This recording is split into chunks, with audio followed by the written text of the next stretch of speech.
Conservatives were similarly outraged by the support for Karmelo Anthony, an alleged murderer who's been glorified by some as a victim of a racist system. We're here to debate all this as the host of the Fresh and Fit podcast, Myron Gaines, the host of Night School on YouTube, Mark Lamont Hill, Lily Gaddis, a social media commentator whose video defense of the N-word mother has so far been viewed millions of times on X, and the New York Post columnist and author Ricky Schlott. Well, welcome to all of you.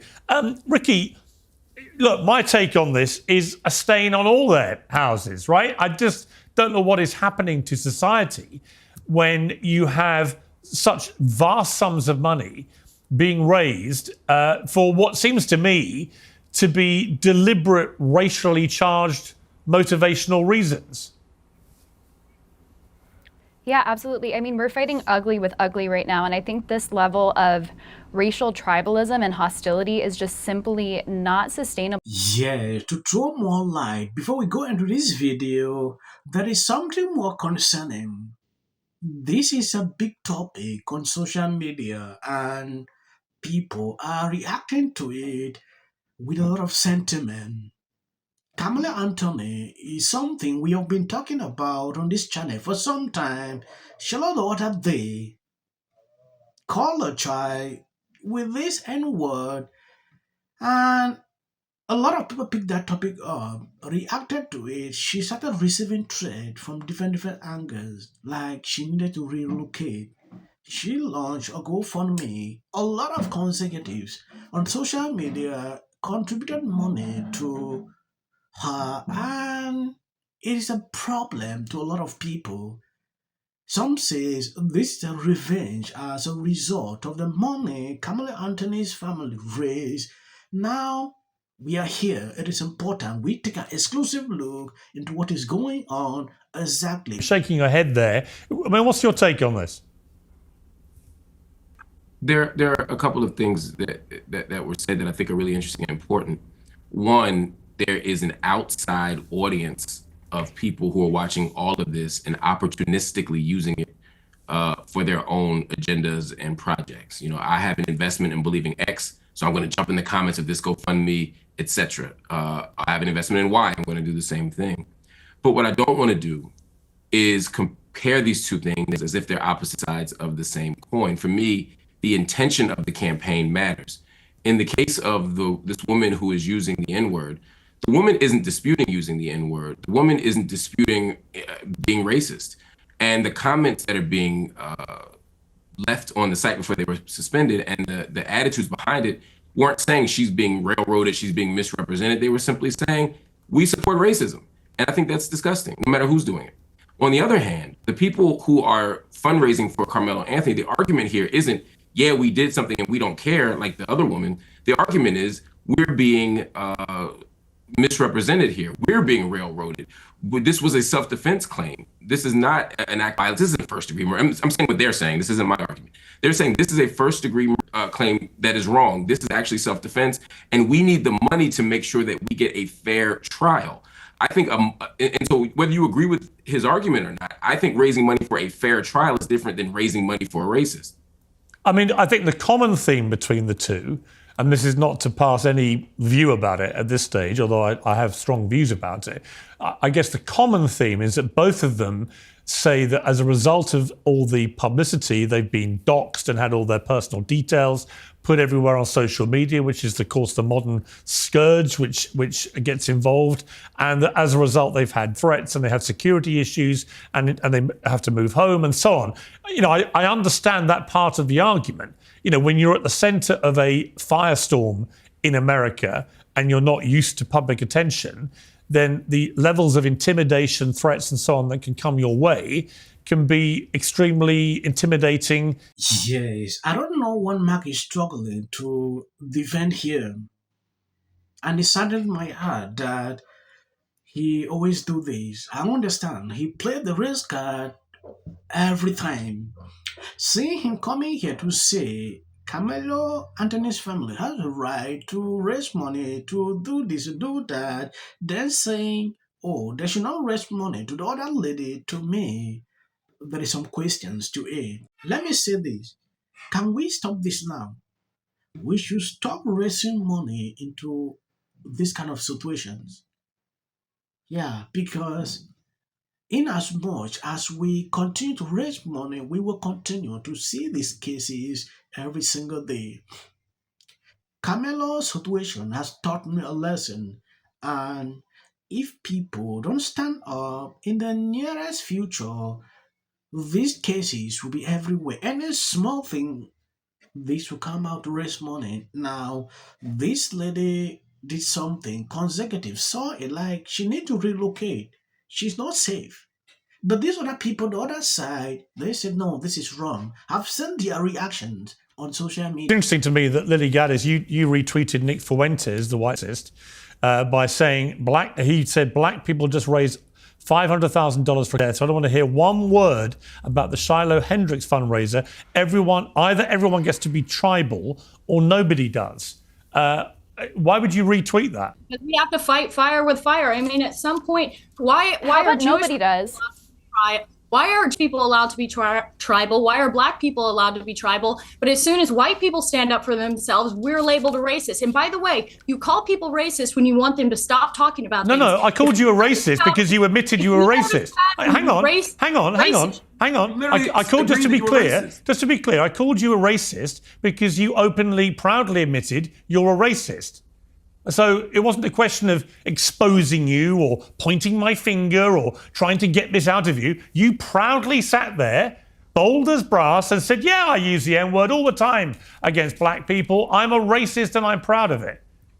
That's what you did. Racism is just having a preference. I prefer not to live around black people. I prefer not to live in a country where white people in our country are disproportionately attacked by black people. Where in my country, you can have an Austin Metcalf where he asks a guy to leave and he gets stabbed in the heart. I prefer that. That's a preference. Now, what a real racist is, in my opinion, is seeing someone as less human. I'm a Christian. I believe everyone's created in God's image. So I don't see anyone as less human. But that doesn't mean I'm not allowed to have a preference and say, I don't like what happens to be coming out of this community or that community. How is that a bad thing? How is that not just a preference? Because you've literally made black people sound lesser humans. You don't want to live around them. You want to use the N-word in relation to them, a word that you know causes that community unbelievable offense. My fault? Is that my fault? If they have bad behavior, if they want to act in a certain way, if I have to cross the street and be afraid that maybe because of the crime statistics that are very real, by the way, is that my fault or is that their fault for having bad behavior? That's mind-boggling to me. I mean, we're talking about bad behavior. You know, we've never lynched you, we've never enslaved you, we've never done any of the deep-seated structural forms of injustice to white people that white people have done to black people, and yet to claim some kind of moral superiority in the midst of, and again, in the context of a conversation where a white woman is calling a 5-year-old autistic child the N-word, and we're talking about black people's bad behavior. This is absurd. And the idea of fighting fire with fire, again, is a dishonest argument. Just to take us back to the point here, the people who are supporting Carmelo Anthony's campaign believe that he was wrongfully charged, and they're trying to get him legal defense. The people who are defending this woman are saying, yes, we know you called the 5-year-old autistic black child the N-word, and we want more of it. We approve of it. We support it. These are not the same thing. And it's bonkers to me. Yes, there is no justification of taking away someone's life. No matter how you try to justify it, there is no justification. Yeah, if you want to go against someone and at that level, not lean into taking away his life. Mark here struggling to see defend it, saying, oh, they have a justification because he was wrongfully, it get me irritated. Looking at this lady, I follow her on X to see what she's putting out. She has her way of thinking. You have the right to be comfortable where you want. If you see that being closer to this particular group of people will cause you issues, it is good for you to move to where you want. It's not like you're hating on them. You have right to choose locations. Reason there are certain places someone like me cannot stay there. Yeah, I'm struggling to reply to what she said here. I know Piers Morgan, he's always fond of that, cutting people, not allowing people to really go deep into what they think. Not saying, oh, people have right to donate to Carmelo and they don't have right to do to the other lady. she was wrong to say what she did, like calling that child an N word. I totally don't agree with the calling of names.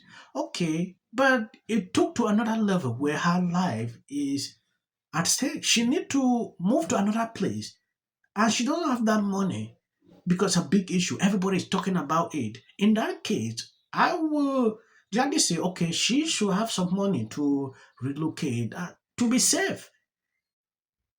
That is just what I observe about this whole situation, and it is very easy for us to understand that. Recently, I said that black people need to stop justifying Carmelo Anthony and Austin Metcalf. I also said that if you look for reasons to apply double standards to others, others will look for reasons to apply a double standard to you. And now it's happening. 8 days ago, a woman named Shiloh Hendricks went viral. At a park, a 5-year-old black child allegedly tried to take something from her child's diaper bag. Her info got leaked online and she got nuts.